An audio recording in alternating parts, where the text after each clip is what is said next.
¿Alguna vez te has parado frente a un ataúd? ¿Has mirado a alguien que yace dentro y has sabido con absoluta certeza que no estaba realmente muerta? Yo sí.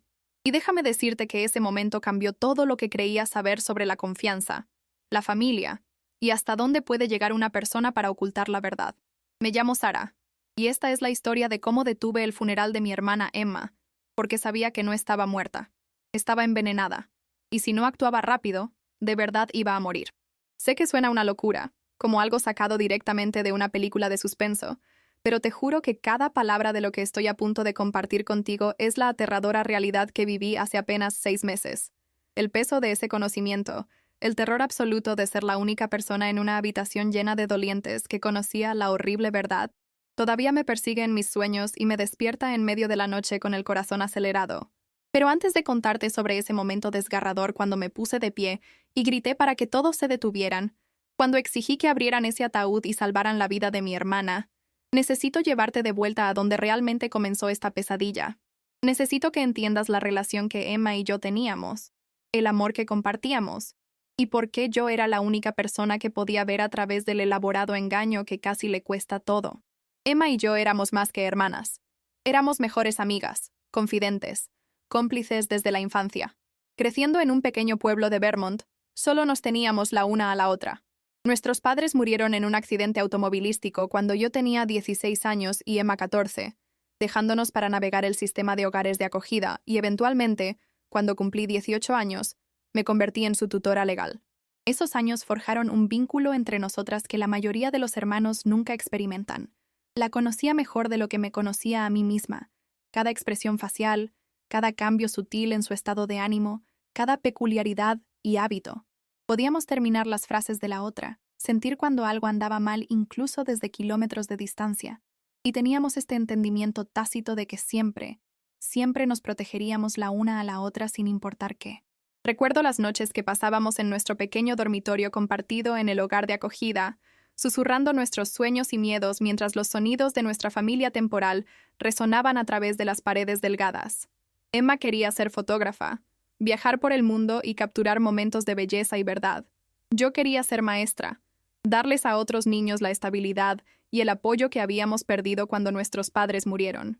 Nos prometimos que sin importar lo que pasara, sin importar a dónde nos llevara la vida, nunca nos perderíamos la una a la otra de la forma en que habíamos perdido a nuestros padres. Esa promesa se convirtió en la base de todo lo que siguió, el fundamento sobre el cual construimos nuestras vidas adultas. Por eso cuando Emma conoció a Marcus en una gala benéfica hace 3 años, debía haber confiado en mis instintos. Desde el primer momento en que lo conocí, algo se sintió mal. Era encantador, exitoso, decía todas las cosas correctas, pero había algo en sus ojos que no coincidía con su sonrisa. Una frialdad que me erizaba la piel y me hacía querer alejar a Emma de él. Recuerdo esa primera cena donde Emma lo trajo para que lo conociera, cómo ordenó por ella sin preguntarle qué quería, cómo interrumpía sus historias para contar sus propias versiones que lo hacían sonar más impresionante. Pequeñas cosas que la mayoría de la gente pasaría por alto, pero que se sumaban a un retrato de un hombre que necesitaba tener el control, que veía a las personas como objetos para ser manejados en lugar de individuos para ser respetados. Sin embargo, Emma estaba completamente cautivada, y la vi caer perdidamente enamorada de este hombre que parecía demasiado perfecto, demasiado interesado, demasiado ansioso por conquistarla y llevarla a un romance vertiginoso que se movía a una velocidad de vértigo. Intenté ser feliz por ella. Intenté convencerme de que mis preocupaciones eran solo la protección natural de alguien que había sido su tutora durante tanto tiempo. Quizás estaba celosa, me decía a mí misma. Quizás estaba teniendo problemas para ajustarme al hecho de que Emma ya no me necesitaba para cuidarla. Se comprometieron en 6 meses, se casaron en 1 año, y de repente mi hermana, mi Emma, quien solía contarme todo, quien valoraba su independencia y siempre ponía su carrera primero, se convirtió en alguien que apenas reconocía. Empezó a cancelar nuestras citas semanales para café, poniendo excusas cuando llamaba, y cuando lográbamos pasar tiempo juntas, Marcus siempre estaba ahí, rondando, controlando la conversación, respondiendo preguntas que ella debería haber respondido por sí misma. Vi cómo el vibrante guardarropa de Emma, lleno de vestidos coloridos y estampados audaces, se transformó lentamente en los grises y beiges apagados que Marcus prefería. Noté cómo dejó de compartir su fotografía en las redes sociales, como su cámara, la profesional y costosa por la que había ahorrado durante años, comenzó a acumular polvo en un estante. Cuando le pregunté al respecto, me dio esa pequeña y triste sonrisa, y dijo que Marcus pensaba que la fotografía era más un pasatiempo que una carrera real, que debería concentrarse en apoyar su práctica legal y tal vez formar una familia pronto. Las palabras sonaban como si vinieran de la boca de Marcus, no de la suya, y me rompió el corazón ver a mi hermana feroz e independiente, reduciéndose a sí misma para encajar en la visión de alguien más de quien debería ser. Intenté hablar con ella al respecto, intenté expresar mis preocupaciones, pero ella solo sonreía con esa sonrisa triste y resignada, y me decía que estaba siendo sobreprotectora, que necesitaba dejarla vivir su propia vida. Y tal vez tenía razón. Tal vez solo estaba teniendo problemas para soltarla, para ajustarme al hecho de que ya no era la persona más importante en su vida. Así que retrocedí, les di espacio. Intenté ser feliz por ella incluso mientras este sentimiento corrosivo en mi estómago me decía que algo estaba profunda y fundamentalmente mal. Me sumergí en mi trabajo como maestra, pasando largas horas preparando lecciones y calificando trabajos, cualquier cosa para evitar pensar en cómo estaba perdiendo a mi hermana ante un hombre en quien no confiaba. Pero no podía sacudirme el sentimiento, no podía detener la preocupación que se filtraba en mis pensamientos durante los momentos tranquilos. Me quedaba despierta por las noches, recordando nuestra promesa de siempre protegernos mutuamente, preguntándome si retroceder era en realidad romper esa promesa, si estaba fallándole a Emma justo cuando más me necesitaba. Entonces, hace unos 8 meses, Emma empezó a enfermarse. Comenzó con lo que parecía un simple malestar estomacal. Náuseas, vómitos, fatiga que no podía quitarse sin importar cuánto descansara. Cuando me llamó desde el piso del baño de su casa, demasiado débil para ponerse de pie, su voz temblando de miedo y confusión, algo dentro de mí supo que esto no era solo un virus. Corrí inmediatamente. La encontré pálida y temblando, su piel pegajosa de sudor, e insistí en llevarla a la sala de emergencias a pesar de las protestas de Marcus, de que solo necesitaba descanso. Los doctores hicieron pruebas. No encontraron nada concluyente. Recetaron medicamentos para la gastritis que no ayudaron en absoluto. La enviaron a casa con instrucciones de mantenerse hidratada y descansar, pasando completamente por alto lo que realmente estaba sucediendo. Semana tras semana, vi a mi hermana vibrante y enérgica deteriorarse ante mis ojos. Su piel tomó esta palidez grisácea que me recordaba a los periódicos viejos, su cabello comenzó a caerse en mechones que taparían el desagüe de la ducha, y perdió tanto peso que su ropa colgaba de su estructura como si estuviera colgada en una percha. Sus manos desarrollaron un temblor que le impedía sostener su cámara con firmeza, y desarrolló estas extrañas líneas oscuras en sus uñas que los doctores descartaron como una deficiencia vitamínica. Pero esto es lo que realmente me aterrorizó. Los síntomas iban y venían en ciclos. Tendría una semana terrible donde apenas podía levantarse de la cama, donde incluso el olor de la comida la enviaría corriendo al baño, donde la fatiga era tan profunda que dormiría 16 horas al día y aún se despertaría exhausta. Y entonces, de repente, parecería casi normal de nuevo, casi como su antiguo yo, con energía y apetito y color en sus mejillas. Empecé a llevar un diario, documentando cada conversación que teníamos, cada síntoma que describía, anotando las fechas y circunstancias de sus días buenos y malos. Soy naturalmente organizada, es la maestra en mí, y empecé a crear gráficos y líneas de tiempo, buscando patrones en lo que parecían fluctuaciones aleatorias en su salud. Y fue entonces cuando noté algo que me heló la sangre en las venas. Emma se sentía mejor cuando Marcus viajaba por trabajo, y empeoraba poco después de que él regresara a casa. Era consistente, predecible, como un reloj. Marcus se iba de viaje de negocios el lunes, y para el miércoles Emma se sentía mejor, enviándome mensajes sobre tal vez reunirnos para almorzar, hablando de retomar su cámara de nuevo. Luego Marcus regresaba a casa el viernes por la noche, y para el domingo ella estaba enferma otra vez, cancelando nuestros planes y disculpándose débilmente por teléfono mientras yo podía escuchar a Marcus en el fondo preguntando con quién estaba hablando. Al principio pensé que estaba siendo paranoica, dejando que mi desagrado por Marcus nublara mi juicio y convirtiera coincidencias inocentes en patrones siniestros.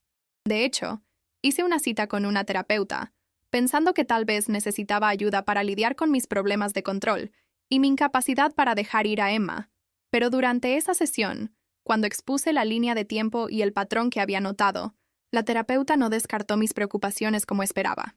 En cambio, me preguntó si había considerado que mis instintos podrían estar tratando de decirme algo importante, que a veces nuestras mentes inconscientes captan patrones que nuestras mentes conscientes quieren descartar.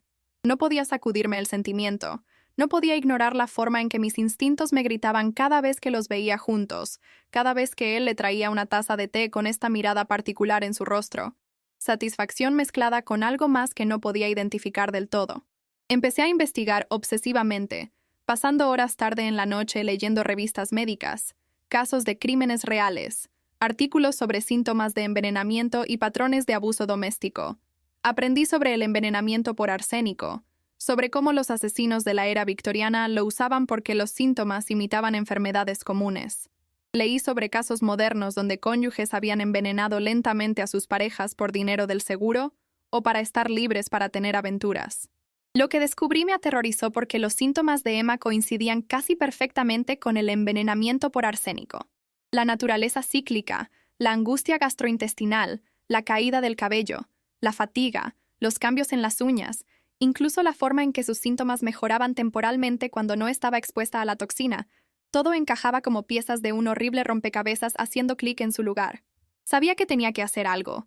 Tenía que encontrar pruebas antes de que fuera demasiado tarde. Pero también sabía que si acusaba a Marcus sin evidencia, perdería a Emma para siempre. Ella dependía tanto de él en este punto. Estaba tan aislada de sus viejos amigos e incluso de mí, que nunca me creería a mí sobre él. Él se había posicionado como su único cuidador, el único que realmente entendía su enfermedad, el esposo devoto que permanecía junto a su esposa enferma mientras todos los demás se alejaban. Si le llegaba con nada más que sospechas y teorías, me pintaría como la hermana celosa que nunca había aceptado su matrimonio, que estaba tratando de destruir su felicidad por despecho. Así que hice algo que todavía me hace sentir culpable, algo que iba en contra de cada principio que había enseñado a mis estudiantes sobre respetar los límites y la privacidad. Entré a su casa una tarde cuando sabía que ambos estarían fuera. Había llamado a la oficina de Marcus y confirmado que tenía corte todo el día, y le había sugerido a Emma que viniera a quedarse conmigo por la tarde, ya que se había estado sintiendo un poco mejor. Ella aceptó, agradecida por la compañía y el cambio de escenario, y pasé 2 horas con ella, asegurándome de que estuviera cómoda y distraída, antes de pretender que necesitaba hacer un recado rápido. Mis manos temblaban tanto que apenas podía trabajar la ganzúa que había comprado en línea y aprendido a usar a través de videos de YouTube. Mi corazón latiendo tan fuerte que pensé que podría explotar directamente fuera de mi pecho. Me sentía como una criminal, como si estuviera violando la confianza y privacidad de Emma, pero seguía recordándome a mí misma que estaba tratando de salvar su vida. Tenía tal vez 1 hora antes de que regresaran a casa, 60 preciosos minutos para encontrar algo, cualquier cosa que probara lo que Marcus le estaba haciendo a mi hermana. Desgarré la casa como una mujer poseída, buscando en cajones, gabinetes, armarios, buscando ni siquiera sabía qué. Empecé en la cocina, revisando cada recipiente y contenedor, buscando cualquier cosa que pareciera fuera de lugar. Luego me moví al baño, buscando a través de medicamentos y suplementos, fotografiando cada etiqueta para poder investigarlas más tarde. Revisé el vestidor de Marcus, su mesita de noche, el garaje, volviéndome cada vez más desesperada mientras el tiempo pasaba y no encontraba nada. Y entonces, escondido en la parte trasera de la oficina en casa de Marcus, oculto detrás de una fila de libros de leyes en un cajón cerrado que logré abrir con fuerza usando un abrecartas, lo encontré. Un pequeño frasco de vidrio lleno de polvo blanco, etiquetado con la letra precisa de Marcus con fórmulas químicas que no reconocí, pero sabía que podía buscar más tarde. Debajo había un libro de contabilidad, el tipo de cuaderno de cuero que podrías usar para llevar un diario, pero lleno de las notas meticulosas de Marcus en lugar de reflexiones personales.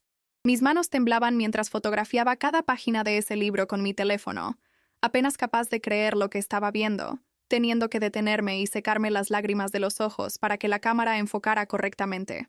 Marcus había estado documentando meticulosamente todo, dosis medidas en miligramos, horarios de administración, las reacciones de Emma registradas con desapego clínico, ajustes a su método basados en sus síntomas y la atención de los doctores. Todo estaba ahí en su letra ordenada y precisa, una hoja de ruta de asesinato expuesta en detalle clínico como si estuviera documentando un experimento científico en lugar de la destrucción sistemática de otro ser humano.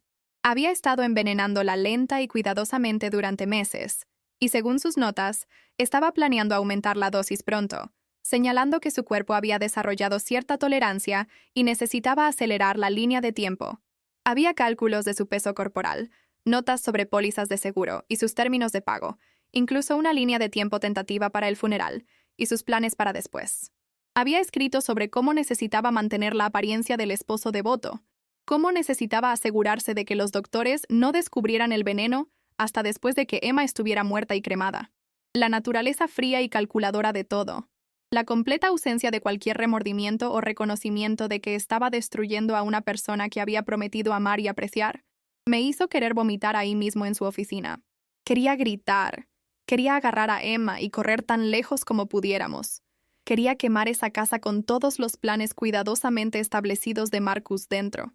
Pero me obligué a pensar con claridad, a ser inteligente sobre esto, porque sabía que si hacía el movimiento equivocado, Marcus encontraría una manera de escapar de la justicia y terminar lo que había comenzado. No podía simplemente tomar la evidencia. Sabría que alguien había estado en la casa, y podría destruir todo lo demás o peor, acelerar su línea de tiempo y matar a Emma antes de que pudiera detenerlo. Así que fotografié todo, cada página, asegurándome de que las imágenes fueran claras y legibles, verificando 2 veces que se habían guardado correctamente en mi teléfono y respaldado automáticamente en mi almacenamiento en la nube. Puse todo de vuelta exactamente como lo había encontrado, hasta el ángulo del frasco y la posición del libro en el cajón. Cerré el cajón de nuevo, reposicioné los libros para ocultarlo, y salí de ahí con minutos de sobra, mi corazón corriendo durante todo el camino de regreso a mi apartamento donde Emma estaba esperando, preguntándose qué me había tomado tanto tiempo. Fui directamente a la policía con mi evidencia. Entré a la estación con mi teléfono lleno de fotos incriminatorias y mi diario documentando los síntomas de Emma, absolutamente convencida de que arrestarían a Marcus inmediatamente y esta pesadilla terminaría. Le mostré todo al detective Morrison, un hombre de aspecto cansado de unos 50 años que apenas miró mi evidencia antes de reclinarse en su silla, con la expresión fatigada de alguien que había escuchado demasiadas teorías de conspiración de familiares preocupados. Escuchó mi explicación, miró las fotos en mi teléfono con el tipo de atención superficial que me dijo que no lo estaba tomando realmente en serio, y luego entregó las noticias que destrozaron mis esperanzas. Lo que tenía no era suficiente, me dijo. Las fotos podrían ser falsificadas. La gente lo hacía todo el tiempo para incriminar cónyuges en batallas de custodia. El libro podría descartarse como escritura creativa o notas para una novela o una fantasía retorcida que Marcus nunca actuó realmente. Sin un informe toxicológico mostrando veneno real en el sistema de Emma, sin que Emma misma hiciera una acusación, no había nada que pudieran hacer. Sugirió que hablara con Emma, que la convenciera de hacerse pruebas, que la convenciera de presentar cargos si las pruebas volvían positivas, pero dejó en claro que sin su cooperación y cito, un cuerpo con veneno en él, sus manos estaban atadas por la ley. Un cuerpo con veneno en él. Esas palabras resonaron en mi mente mientras salía de la estación, derrotada y aterrorizada, dándome cuenta de que el sistema en el que confiaba para proteger a las personas estaba diseñado de una manera que permitiría a Marcus continuar envenenando a Emma hasta que fuera demasiado tarde para salvarla. Intenté llamar a Emma inmediatamente, mis dedos torpes con mi teléfono mientras me sentaba en mi auto en el estacionamiento de la estación de policía, pero Marcus contestó su teléfono. Su voz era suave, agradable, preocupada mientras preguntaba si todo estaba bien, mientras me decía que Emma estaba descansando y no podía ser molestada porque había tenido un día particularmente malo y finalmente había logrado dormirse. Podía escuchar la amenaza subyacente en sus palabras educadas. Podía sentir su conciencia de que me estaba acercando demasiado a la verdad, de que me estaba convirtiendo en un problema con el que necesitaría lidiar. Quería gritarle, decirle que sabía lo que estaba haciendo y que no se saldría con la suya. Pero me obligué a mantener la calma, a seguir el juego, a pretender que solo era una hermana preocupada verificando. Porque si Marcus sabía que había encontrado la evidencia, si sospechaba que había estado en su casa y visto su libro, la vida de Emma se mediría en horas en lugar de semanas. Esa noche no pude dormir, no pude comer.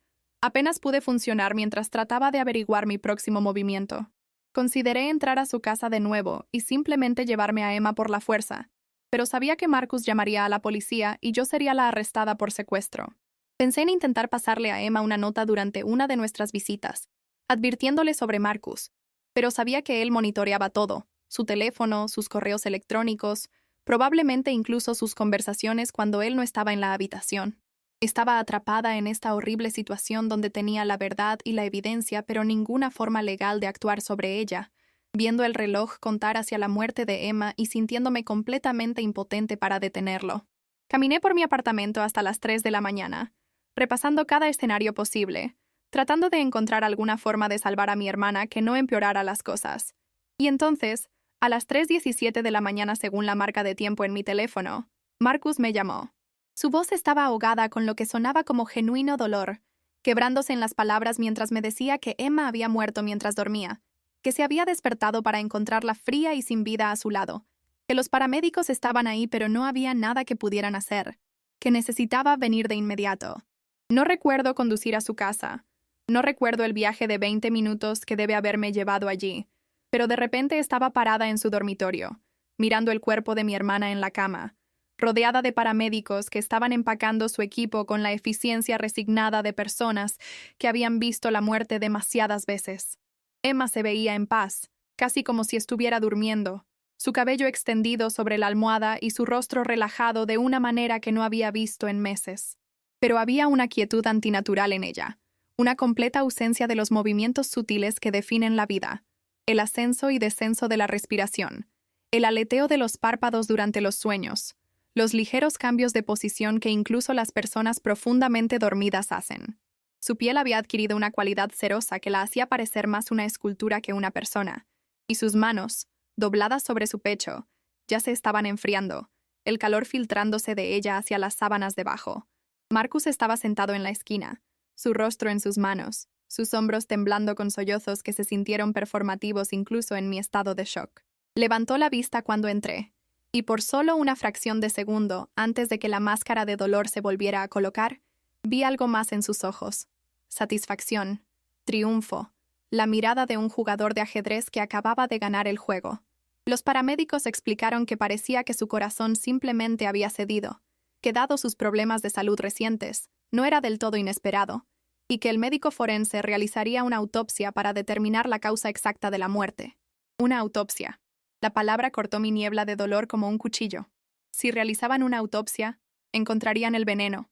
Sabrían que Marcus la asesinó. Tendrían la evidencia que el detective Morrison dijo que necesitaban. La esperanza brilló en mi pecho por primera vez en horas. El pensamiento de que tal vez la justicia sucedería después de todo, de que tal vez la muerte de Emma no sería completamente en vano si significaba que Marcus finalmente enfrentaría las consecuencias. Pero Marcus ya estaba hablando con el paramédico principal, su voz firme a pesar de las lágrimas aún húmedas en sus mejillas, explicando que por razones religiosas, Emma había querido ser enterrada rápidamente sin autopsia, que estaba en contra de sus creencias. Sacó un documento, supuestamente firmado por Emma, solicitando ninguna autopsia y entierro inmediato, de acuerdo con las tradiciones religiosas. Quería gritar que era mentira, que Emma no era religiosa, que habíamos crecido sin ninguna fe particular, y ella nunca había expresado ningún interés en prácticas de entierro religioso. Pero las palabras se atascaron en mi garganta, mientras miraba lo que parecía ser la firma de mi hermana, en la parte inferior de la página, los bucles y curvas familiares de su letra, autorizando su propio encubrimiento. Las siguientes 48 horas pasaron en una neblina de arreglos funerarios, llamadas telefónicas a parientes distantes que no habían visto a Emma en años, y mis intentos desesperados de encontrar alguna manera de detener lo que estaba sucediendo. Contacté a la oficina del médico forense, pero me dijeron que con el documento firmado y sin evidencia de juego sucio visible para los paramédicos, no realizarían una autopsia en contra de los deseos de la familia. Rogué, supliqué, les conté sobre mis sospechas y la evidencia que había encontrado, pero el asistente con el que hablé dijo que necesitaría presentar un informe policial y obtener una orden judicial, lo que podría tomar semanas. Semanas que no teníamos porque Marcus estaba avanzando con el funeral a una velocidad récord. Volví con el detective Morrison. Le mostré mi evidencia de nuevo. Le conté sobre la muerte de Emma y el documento sospechoso, pero él mantuvo que sin prueba de que la firma fuera falsificada o prueba de que se había cometido un crimen, no podía intervenir en los arreglos funerarios. La ley, explicó con lo que parecía genuina simpatía, estaba diseñada para respetar los deseos de los fallecidos y su familia inmediata, y como esposo de Emma, Marcus era su familia inmediata de una manera que superaba mis derechos como su hermana. Marcus se movió rápidamente, aprovechando sus conexiones y dinero para acelerar cada parte del proceso funerario. Programó el servicio para solo 3 días después de la muerte de Emma, alegando que ella habría querido una ceremonia pequeña e íntima sin demora, Vi impotente mientras orquestaba todo, interpretando el papel de viudo afligido con una actuación digna de un Oscar que hizo que todos corrieran a consolarlo, mientras yo estaba sola en mi dolor y furia, aislada por mi conocimiento de la verdad. La gente seguía diciéndome cuánta suerte había tenido Emma de tener un esposo tan devoto, cuán fuerte estaba siendo Marcus a través de esta tragedia, cómo debería estar agradecida de que Emma hubiera conocido tal amor antes de fallecer. Cada palabra se sintió como otra palada de tierra siendo arrojada sobre la tumba de mi hermana, enterrando la verdad junto con su cuerpo. Intenté hablar con los viejos amigos de Emma, con cualquiera que pudiera ayudarme o creerme, pero Marcus ya había llegado a ellos, pintándome como la hermana que nunca había aceptado su matrimonio, que estaba tan consumida por el dolor que estaba haciendo acusaciones salvajes y viendo conspiraciones donde no había ninguna. Para cuando llegó el funeral, estaba completamente aislada, marcada como la hermana inestable que necesitaba ayuda profesional para lidiar con su negación. La mañana del funeral, me desperté con esta certeza absoluta de que no podía dejar que esto sucediera. No podía dejar que Marcus se saliera con la suya de asesinar a mi hermana y enterrar la evidencia 6 pies bajo tierra donde nadie la encontraría jamás. La claridad fue repentina y completa, cortando la niebla de dolor y miedo que me había paralizado desde la muerte de Emma. Me vestí con el vestido negro que había comprado para el funeral, mis manos firmes por primera vez en días, mi mente cristalina sobre lo que necesitaba suceder. Sabía lo que tenía que hacer, incluso si significaba que todos pensarían que había perdido la cabeza, incluso si significaba destruir mi propia reputación y relaciones, incluso si significaba estar sola contra una habitación llena de personas que pensaban que estaba loca. Nada de eso importaba. Todo lo que importaba era la verdad y darle a Emma una oportunidad de justicia, o al menos, asegurarme de que su verdadera causa de muerte saliera a la luz. Ensayé lo que diría, cómo presentaría mi evidencia, cómo haría que la gente escuchara incluso cuando querían descartarme. Empaqué mi teléfono con las fotos, imprimí algunas de las páginas más condenatorias del libro de Marcus, y me preparé para lo que sabía sería el momento más difícil de mi vida. La funeraria estaba repleta de gente cuando llegué, todos vestidos de negro solemne, susurrando en tonos bajos y respetuosos sobre cuán trágico era, cuán joven había sido Emma, cuán devoto era Marcus por darle un servicio tan hermoso.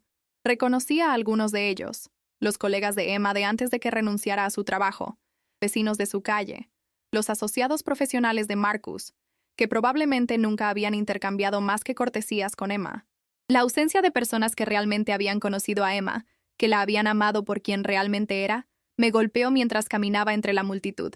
Firmé el libro de visitas con dedos temblorosos, acepté condolencias de personas que apenas conocían a mi hermana, y me dirigí al frente de la habitación donde estaba el ataúd, cerrado por petición de Marcus, porque Emma no querría que la gente la viera así.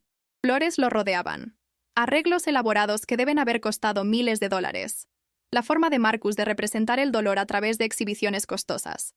Me paré allí, mirando esa caja de madera pulida, sabiendo que mi hermana estaba adentro, sabiendo que en realidad no estaba muerta todavía, sabiendo que se me estaba acabando el tiempo.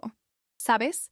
Durante mi investigación sobre envenenamiento, había aprendido algo crucial que la mayoría de la gente no sabe. El envenenamiento por arsénico puede crear un estado similar a la muerte, donde la respiración y el pulso se vuelven tan superficiales que son casi indetectables. Las víctimas pueden parecer muertas durante horas o incluso días, antes de morir realmente, o en casos raros, recuperarse si el veneno es purgado de su sistema y reciben tratamiento médico adecuado. El pensamiento de que Emma pudiera estar atrapada en su propio cuerpo, incapaz de moverse o hablar o señalar que todavía estaba viva, paralizada pero consciente y consciente mientras preparaban para enterrarla viva, era demasiado horrible para contemplar, demasiado aterrador para permitirme pensar en ello por más de un segundo sin derrumbarme completamente. Había intentado explicar esto al director de la funeraria, al médico forense, a cualquiera que escuchara, pero todos me miraban con lástima, asumiendo que el dolor me había llevado a la negación y fantasías desesperadas. El director de la funeraria había sido particularmente condescendiente, dándome palmaditas en la mano y asegurándome que los paramédicos eran profesionales que sabían cómo determinar la muerte, que mi hermana estaba en paz ahora y necesitaba aceptarlo y comenzar el proceso de sanación.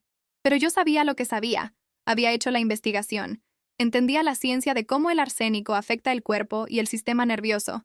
Sabía que era posible, por improbable que fuera, que Emma todavía estuviera viva ahí dentro, luchando contra los efectos del veneno, esperando que alguien se diera cuenta de la verdad y la salvara. El servicio comenzó, y me senté en la primera fila, apenas escuchando las palabras del ministro mientras hablaba sobre la bondad de Emma, su amor por la vida, su trágica muerte temprana. Él no la conocía. Probablemente nunca la había conocido antes de que Marcus lo contratara para el servicio, y sus generalidades sobre el cielo y la paz y el plan de Dios sonaron huecas en mis oídos. Marcus se sentó a mi lado, ocasionalmente acercándose para apretar mi mano en un gesto que probablemente se veía reconfortante para todos los demás, pero se sentía como una amenaza para mí, como si me estuviera recordando que había ganado, que Emma se había ido y no había nada que pudiera hacer al respecto. Se inclinó cerca en un momento y susurró: «Sé que esto es difícil, Sarah, pero Emma no querría que hicieras una escena. Querría que la dejaras descansar en paz». La advertencia implícita era clara. Sabía que sospechaba algo.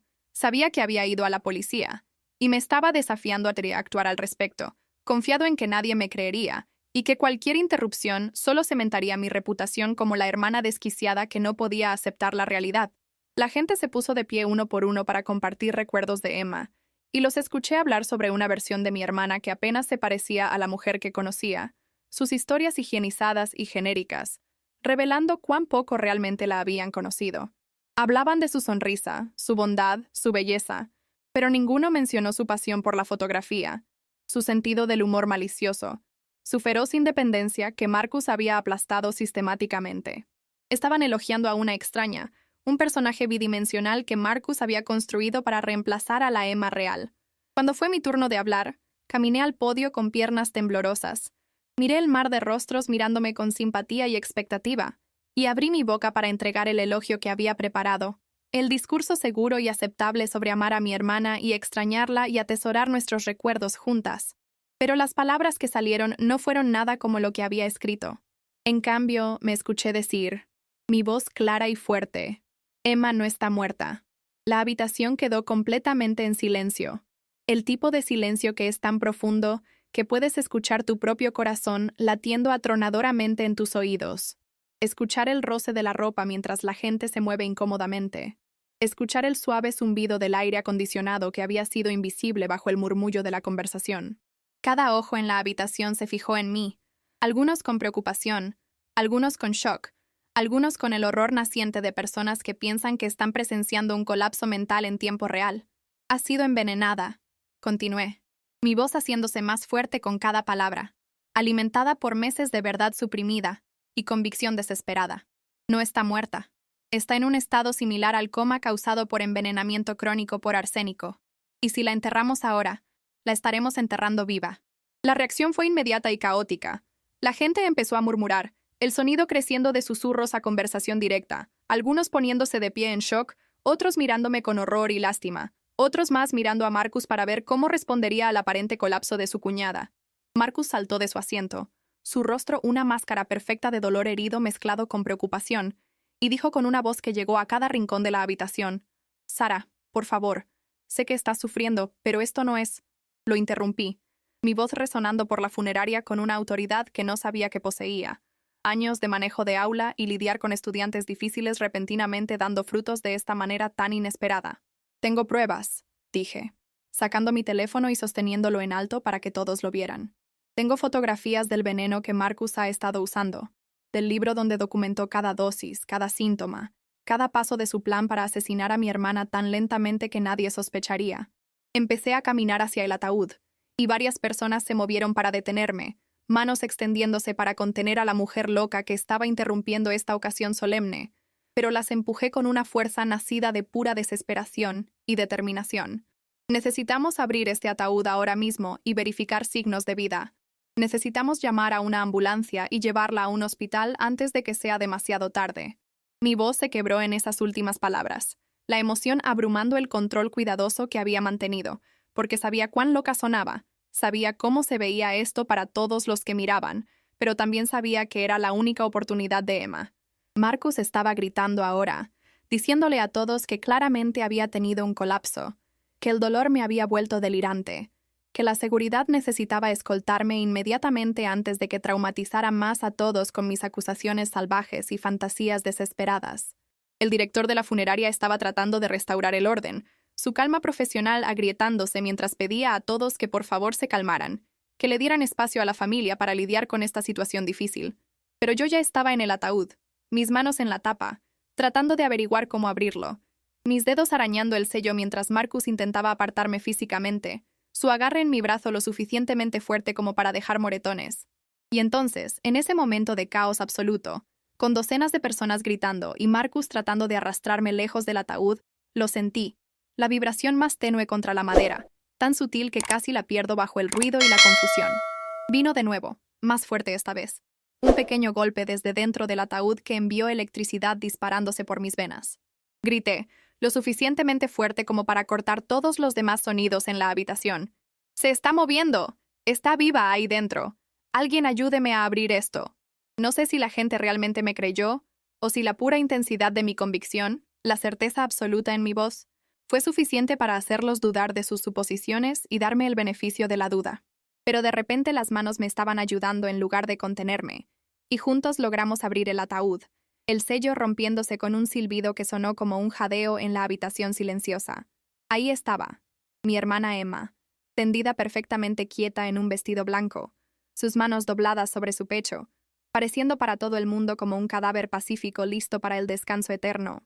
Por un horrible momento que se estiró hacia la infinidad, pensé que me había equivocado, que el dolor y la desesperación me habían llevado a esta humillante e imperdonable interrupción de su funeral, que vería ese pequeño movimiento reproducido en bucle en mis pesadillas por el resto de mi vida. La duda se estrelló sobre mí como una ola, amenazando con arrastrarme, y podía sentir los ojos de todos sobre mí, podía sentir su lástima y juicio, podía escuchar a Marcus ya comenzando a decir algo sobre conseguirme ayuda. Pero entonces lo vi. Su párpado parpadeó, solo el movimiento más pequeño, apenas perceptible a menos que estuvieras buscándolo, observando con la intensidad de alguien cuyo mundo entero dependía de ver ese pequeño signo de vida. ¡Está viva!, grité, mis manos yendo a su cuello para buscar un pulso, mis dedos presionando contra su piel fría, buscando desesperadamente cualquier signo de circulación. Estaba ahí, tan débil que apenas podía sentirlo incluso cuando sabía dónde buscar. Un aleteo fino como un hilo que era lo único que se interponía entre mi hermana y la muerte. «Llamen al 911 ahora mismo. Necesita atención médica inmediata». La habitación estalló en completo pandemonio. Alguien estaba gritando que esto era imposible, que los paramédicos ya la habían declarado muerta. Alguien más ya estaba en el teléfono con los servicios de emergencia, explicando con voz temblorosa que tenían una mujer en un ataúd que podría estar todavía viva. Y a través de todo, mantuve mis dedos presionados en el cuello de Emma, monitoreando ese pulso fino como un hilo que parecía hacerse ligeramente más fuerte, ahora que estaba expuesta al aire fresco y la luz, ahora que cualquier estado, similar a la muerte que el veneno había inducido, estaba comenzando a levantarse. Los paramédicos llegaron en minutos, posiblemente algunos de los mismos que habían declarado muerta a Emma 2 días antes, y nunca olvidaré la mirada en sus rostros cuando confirmaron lo que había estado diciendo. El shock y la incredulidad y la preocupación profesional mientras se daban cuenta de que habían cometido un error catastrófico. Emma estaba viva, apenas, aferrándose a la vida por el margen más delgado, sus signos vitales tan deprimidos que habían sido pasados por alto durante el examen inicial. Trabajaron en ella ahí mismo en la funeraria, comenzando un Aqueous, verificando sus signos vitales con equipo más sofisticado del que habían tenido en la casa, haciendo preguntas rápidas sobre a qué podría haber estado expuesta. Les conté todo, sobre mis sospechas, sobre el arsénico, sobre el libro que había encontrado y fotografiado, sobre cómo Marcus había estado envenenándola sistemáticamente durante meses. Uno de los paramédicos, una mujer joven cuya etiqueta de nombre decía Rodríguez, inmediatamente llamó a un equipo especializado y medicamentos específicos para contrarrestar el envenenamiento por arsénico, su entrenamiento activándose mientras procesaba la información y comenzaba el protocolo de tratamiento. Vi mientras cargaban a mi hermana en una camilla y la apresuraban a la ambulancia. Vi mientras trabajaban para estabilizarla lo suficiente para el transporte. E intenté seguir. Necesitaba estar con ella. Pero la policía había llegado para entonces, atraída por el caos y la llamada de emergencia. Y tenían preguntas. Muchas preguntas. El detective Morrison estaba ahí. El mismo detective que había descartado mis preocupaciones días antes, y la mirada en su rostro cuando vio a Emma siendo cargada en la ambulancia fue una mezcla de shock y culpa que habría sido satisfactoria si hubiera tenido alguna energía emocional restante para sentir satisfacción. Les mostré las fotos en mi teléfono. Les dije dónde encontrar la evidencia física en la oficina de Marcus. Expliqué todo lo que había descubierto durante los últimos meses en un torrente de palabras que se atropellaban entre sí en mi prisa por hacerlos entender, por hacerlos actuar antes de que Marcus pudiera destruir evidencia o huir. Y Marcus, quien había estado gritando su inocencia y mi locura solo minutos antes, cometió el error fatal de intentar huir. Había estado moviéndose hacia la salida durante el caos, probablemente pensando que todos estaban demasiado distraídos para notarlo, pero la seguridad lo atrapó antes de que saliera de la funeraria. Vi cómo lo taclearon al suelo. Escuché el golpe de su cuerpo golpeando el piso y su gruñido de dolor, y vi la mirada en su rostro cuando le pusieron los brazos detrás de la espalda para esposarlo. No era dolor o inocencia o incluso miedo. Era pura rabia sin diluir por haber tenido su plan perfecto frustrado tan cerca de la terminación, por haber sido superado en inteligencia por la hermana que había descartado como una molestia, por perder el juego que pensó que había ganado. Las siguientes horas fueron un borrón de estaciones de policía y declaraciones y llamadas telefónicas, desesperadas al hospital por actualizaciones sobre la condición de Emma. Cada minuto sintiéndose como una hora mientras esperaba escuchar si mi apuesta desesperada la había salvado o si simplemente había retrasado lo inevitable. Las pruebas toxicológicas volvieron positivas para cantidades masivas de arsénico en su sistema, confirmando todo lo que había sospechado, validando meses de preocupaciones descartadas y advertencias ignoradas. La policía ejecutó una orden de registro en la casa de Marcus y encontró no solo el frasco y el libro que había fotografiado, sino todo un alijo de evidencia que había sido demasiado arrogante para ocultar adecuadamente. Recibos de compras de arsénico realizadas a través de varias cuentas en línea, un segundo libro detallando sus motivaciones financieras, incluyendo una póliza de seguro de vida por valor de $2 millones que Marcus habría heredado, e incluso grabaciones que había hecho documentando el envenenamiento. Según el detective que me entrevistó más tarde, Marcus aparentemente había estado grabándose a sí mismo administrando el veneno y describiendo las reacciones de Emma, creando lo que equivalía a documentación de audio del asesinato, posiblemente como algún tipo de trofeo enfermizo, o posiblemente porque genuinamente pensó que nunca sería atrapado y quería un registro de su crimen perfecto. El detective que inicialmente había descartado mis preocupaciones llamó para disculparse. Su voz pesada con culpa mientras explicaba que reciben tantos familiares paranoicos haciendo acusaciones que había asumido que yo era otra más, que debería haber mirado más de cerca mi evidencia, que lo sentía. Pero apenas lo escuché, no pude procesar disculpas o vindicación o nada más allá de la necesidad desesperada de llegar al hospital, de estar con Emma, de saber si iba a sobrevivir. Cuando finalmente llegué a la UCI, después de dar mi declaración y que me dijeran que era libre de irme, los doctores me dijeron que las próximas 72 horas serían críticas. El arsénico había hecho daño masivo a sus órganos, particularmente su hígado y riñones, y aún con tratamiento agresivo, incluyendo terapia de quelación para remover el veneno de su sistema, no había garantía de que sobreviviría. Explicaron que el estado similar a la muerte en realidad la había protegido de algunas maneras, ralentizando su metabolismo y los efectos del veneno, pero que había estado increíblemente cerca de la muerte verdadera cuando abrimos ese ataúd. Unas pocas horas más, dijeron, y habría sido demasiado tarde. Instalé un campamento en la sala de espera, rehusando irme, viviendo de café de máquinas expendedoras y el sándwich ocasional que me obligaban enfermeras que se compadecían de la mujer que había salvado a su hermana de ser enterrada viva. Llamé a mi escuela y les dije que necesitaba licencia de emergencia. Llamé a los viejos amigos de Emma y les conté lo que había pasado.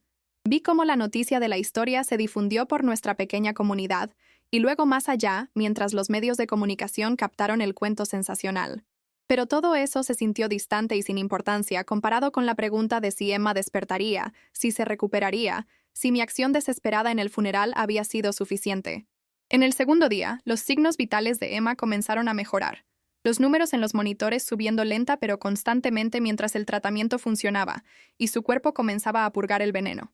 En el tercer día, abrió los ojos, confundida y desorientada pero viva, tan hermosa y maravillosamente viva que estallé en lágrimas en el momento en que la vi mirándome. Estaba ahí cuando despertó, sosteniendo su mano, y las primeras palabras que salieron de su boca fueron mi nombre, pronunciado con una voz oxidada por el desuso, pero inconfundiblemente suya. No podía recordar mucho sobre el envenenamiento o el funeral. Los doctores dijeron que eso era normal, que su cerebro se había estado protegiendo del trauma, pero sabía que Marcus había hecho algo terrible. Podía sentir la verdad de ello en sus huesos, incluso si los recuerdos específicos eran borrosos. Durante las siguientes semanas, Mientras Emma se recuperaba lentamente y yo me quedaba a su lado casi constantemente, piezas de la historia se juntaron de sus recuerdos fragmentados y la evidencia de Marcus. Marcus había comenzado a envenenarla casi inmediatamente después de su boda, motivado por una combinación de deudas que había ocultado de ella y codicia, y lo que el psicólogo que lo evaluó más tarde describió como trastorno de personalidad narcisista con tendencias psicopáticas. Se había casado con Emma no por amor, sino porque la había visto como un blanco fácil, joven, huérfana, con una póliza de seguro de vida decente a través de su trabajo y sin familia cercana, excepto una hermana de la que la había aislado exitosamente. El arsénico venía de un contacto industrial que tenía a través de su práctica legal, y había sido meticuloso en su planificación, investigando todo desde la dosificación hasta el tiempo, hasta cómo fingir el dolor convincentemente suficiente para que nadie sospechara. Su único error había sido subestimar el vínculo entre Emma y yo, subestimar mi disposición a parecer loca y destruir mi propia reputación y estar sola contra todos para salvar la vida de mi hermana. El proceso legal fue largo y doloroso, sacando a la luz cada horrible detalle de lo que Marcus había hecho, poniendo a Emma a través del trauma de testificar a pesar de sus recuerdos incompletos y recuperación continua. Tuvo que sentarse en una sala de tribunal y describir la confusión que había sentido cuando se enfermó, cómo Marcus había sido tan cariñoso y atento, trayéndole tés especiales que ahora entendía habían estado cargados de veneno, sosteniendo su mano a través de citas médicas mientras secretamente aseguraba que esos doctores nunca encontraran la causa real de su enfermedad. Habló sobre los sueños que había tenido durante el estado similar a la muerte, cómo se había sentido atrapada y consciente pero incapaz de moverse o comunicarse, cómo había escuchado voces a su alrededor, incluyendo la de Marcus, cómo había sentido que la movían y posicionaban y vestían pero no podía responder. El fiscal presentó mi evidencia: las fotos, los libros, las grabaciones, los informes toxicológicos, junto con el testimonio médico sobre el arsénico encontrado en el sistema de Emma y el estado similar a la muerte que había inducido. La defensa de Marcus intentó pintarme como una hermana obsesionada y celosa que había fabricado evidencia porque no podía aceptar el matrimonio de Emma, pero la prueba física era irrefutable, respaldada por expertos y el propio testimonio de Emma y la documentación que el mismo Marcus había creado. El jurado deliberó por menos de 4 horas antes de devolver un veredicto de culpable por cargos de intento de asesinato, fraude y una serie de otros crímenes que asegurarían que Marcus pasara el resto de su vida en prisión. Fue sentenciado a 30 años de prisión sin posibilidad de libertad condicional, y mientras se lo llevaban con esposas y un uniforme naranja que reemplazaba sus trajes caros, me miró con tanto odio que en realidad sentí lástima por él. No porque no mereciera su castigo, sino porque no podía imaginar vivir con tanta oscuridad adentro. No podía entender cómo alguien se vuelve tan roto que puede ver a otra persona sufrir y no sentir nada más que satisfacción. La recuperación física de Emma tomó meses de tratamiento intensivo para reparar el daño orgánico que el arsénico había causado, meses de fisioterapia para reconstruir fuerza en músculos que se habían atrofiado, meses de citas de seguimiento y pruebas para asegurar que el veneno estuviera completamente fuera de su sistema. Pero su recuperación emocional tomó aún más tiempo, requiriendo terapia y grupos de apoyo y reconstrucción paciente de su capacidad para confiar. Tenía pesadillas sobre estar atrapada en el ataúd, incapaz de moverse o gritar, consciente de todo lo que sucedía a su alrededor, pero impotente para señalar que todavía estaba viva, sintiendo el ataúd cerrarse y sabiendo que iban a enterrarla, y se asfixiaría en la oscuridad. Luchaba con la culpa de no haber visto la verdadera naturaleza de Marcus antes, de no haberme creído cuando intenté advertirle sobre él por primera vez, de todas las señales que había perdido o racionalizado. Fuimos a terapia juntas, tanto sesiones individuales como sesiones conjuntas como hermanas, trabajando a través del trauma y reconstruyendo nuestra relación sobre una base aún más fuerte que antes. Aprendí a perdonarme por las veces que había dudado de mis instintos, por los momentos en que casi me había convencido de que estaba siendo paranoica o sobreprotectora, por no actuar antes o más decisivamente. Emma aprendió que el abuso y la manipulación que había experimentado no eran su culpa, que Marcus había sido un depredador hábil que había explotado deliberadamente sus vulnerabilidades, incluyendo su dolor por nuestros padres y su deseo de familia y estabilidad. Juntas, aprendimos que la supervivencia no se trata solo de superar la crisis inmediata, se trata de elegir cada día sanar, crecer, no dejar que la oscuridad de lo que sucedió defina el resto de nuestras vidas, o destruya nuestra capacidad de confiar y amar. Ahora, 6 meses después, Emma está más saludable de lo que ha estado en años, física y emocionalmente. Ha vuelto al trabajo como fotógrafa independiente, construyendo la carrera que Marcus intentó quitarle, y sus fotos son mejores que nunca, más profundas, más emocionalmente resonantes, informadas por su comprensión de la fragilidad y la supervivencia. Ha reconstruido sus amistades, reconectado con personas que Marcus había alejado, y lo más importante, ha reclamado la feroz independencia y alegría por la vida que él intentó robarle. Nos vemos casi todos los días, nunca dando por sentado el milagro de que ambas podamos estar aquí, de que la historia podría haber terminado tan diferente si yo hubiera dudado, o me hubiera cuestionado, o hubiera dejado que el miedo y la presión social silenciaran la verdad que sabía en mis huesos. Pienso en ese momento en el funeral constantemente, en cuán cerca estuvimos de perderlo todo, en cuán fácilmente podría haber permanecido en silencio y dejarlos enterrar a Emma y vivir el resto de mi vida, sabiendo que había tenido una oportunidad de salvarla y había elegido la comodidad sobre el coraje. La experiencia nos ha cambiado a ambas fundamentalmente de maneras que todavía estamos descubriendo. Emma es más cautelosa ahora, pero también más apreciativa de las conexiones genuinas, más capaz de ver señales de alerta en relaciones y protegerse sin cerrarse al amor y la confianza por completo. Tengo más confianza en mi capacidad de confiar en mi instinto y actuar sobre mis instintos incluso cuando todos me dicen que estoy equivocada. Más dispuesta a hablar verdades incómodas, incluso cuando me cuesta socialmente. Ambas hemos aprendido que a veces la verdad es aterradora e inconveniente y te hace parecer loca, pero sigue valiendo la pena luchar por ella. Sigue valiendo el costo de estar sola si eso es lo que se necesita.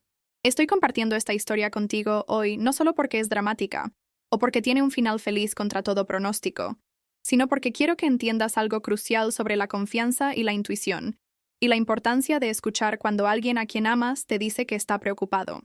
A veces las personas más cercanas a nosotros pueden ver cosas que otros pierden, patrones y señales de advertencia que son invisibles para los de afuera, pero gritan peligro para aquellos que realmente nos conocen. Y descartar esas preocupaciones, descartarlas como celos o paranoia o sobreprotección, puede tener consecuencias fatales. Si alguien a quien amas y en quien confías te dice que está preocupado por tu seguridad o tu relación, realmente escúchalo con mente y corazón abiertos.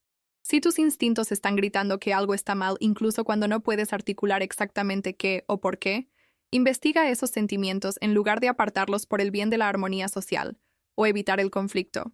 Y si alguna vez te encuentras en una posición como en la que estaba yo, donde sabes la verdad pero todos piensan que estás loca, donde actuar sobre lo que sabes te costará tu reputación y relaciones y posición social, espero que mi historia te dé el coraje para actuar de todos modos. La crítica, el juicio, la posibilidad muy real de estar equivocada y humillarte. Nada de eso importa comparado con la posibilidad de salvar una vida o exponer una verdad peligrosa. Me han preguntado tantas veces si alguna vez dudé de mí misma en ese momento cuando me puse de pie en el funeral, si alguna vez consideré simplemente quedarme callada y evitar la escena y mantener mi dignidad. Y la respuesta honesta es sí. Por aproximadamente medio segundo, sentí el peso de todos esos ojos sobre mí y la certeza de que estaba a punto de destruir mi reputación y posiblemente mi relación con Emma si estaba equivocada. Pero luego pensé en Emma atrapada en ese ataúd, en perderla para siempre, en vivir el resto de mi vida sabiendo que había tenido una oportunidad de salvarla y había elegido mi propia comodidad sobre su vida. Y en ese momento, la elección se volvió cristalina. Se convirtió en la decisión más fácil que había tomado a pesar de ser lo más difícil que había hecho. Así que esto es lo que quiero que saques de esta historia. Las lecciones que Emma y yo aprendimos a través de la peor experiencia de nuestras vidas. Confía en las personas que te aman lo suficiente como para mirar más allá de tus reacciones defensivas y considerar por qué están preocupadas. Confía en ti mismo y en tus instintos incluso cuando te lleven a conclusiones incómodas. Y entiende que a veces la verdad es desordenada y socialmente incómoda y te hace parecer inestable, pero sigue siendo la verdad y sigue valiendo la pena luchar por ella con todo lo que tienes. Emma y yo somos prueba viviente de que los milagros suceden, de que defender lo que sabes que es correcto puede literalmente salvar vidas, y de que los lazos del verdadero amor y la familia pueden sobrevivir incluso las traiciones más oscuras y emerger más fuertes por haber sido probados. ¿Te ha pasado algo similar donde tuviste que defender a alguien cuando nadie te creía? ¿Has confiado en tus instintos contra toda evidencia y consejo? Cuéntamelo en los comentarios porque tu historia podría ayudar a alguien más que está pasando por algo similar y necesita saber que no está solo. Segundo, y esto es realmente importante, si esta historia te hizo sentir algo, Si te recordó por qué entender y actuar sobre la verdad importa incluso cuando es difícil, dale like ahora mismo. Cada like ayuda a que esta historia llegue a más personas que podrían necesitar escucharla, que podrían estar en su propia versión de lo que yo pasé, que podrían estar ignorando señales de advertencia o descartando sus instintos porque es más fácil que enfrentar verdades difíciles. Tercero, suscríbete a Desde mi mirada para más historias verdaderas como esta, historias sobre supervivencia y coraje, y las cosas increíbles que la gente ordinaria hace cuando es empujada a sus límites absolutos, cuando se enfrenta a elecciones entre comodidad y conciencia. Compartimos estas historias no por entretenimiento, sino para recordarnos mutuamente nuestra capacidad de valentía, para validar las experiencias de personas que han vivido traumas y para proporcionar esperanza y guía para aquellos que enfrentan sus propias crisis. Y no olvides hacer clic en la campanita de notificaciones para que nunca te pierdas una nueva historia. Nunca sabes cuál podría cambiar tu perspectiva o proporcionar exactamente la idea que necesitas en el momento exacto, o incluso salvar una vida enseñando a alguien a confiar en sus instintos. Emma y yo estamos agradecidas cada día de que escuché la voz dentro de mí, que conocía la verdad, de que estuve dispuesta a parecer loca y estar sola para salvar su vida. Y queremos que esta historia inspire a otros a hacer lo mismo cuando enfrentan sus propias elecciones imposibles. Gracias por escuchar nuestra historia. Gracias por ser parte de esta comunidad de sobrevivientes y defensores de la verdad. Y recuerda, a veces lo más importante que puedes hacer es confiar en lo que sabes en tu corazón que es verdad, incluso cuando el mundo entero te dice que estás equivocada, incluso cuando el costo parece demasiado alto, porque algunas cosas valen cualquier precio. Hasta la próxima, cuídate, confía en tus instintos, y nunca subestimes el poder del amor y la determinación para superar incluso el mal más oscuro.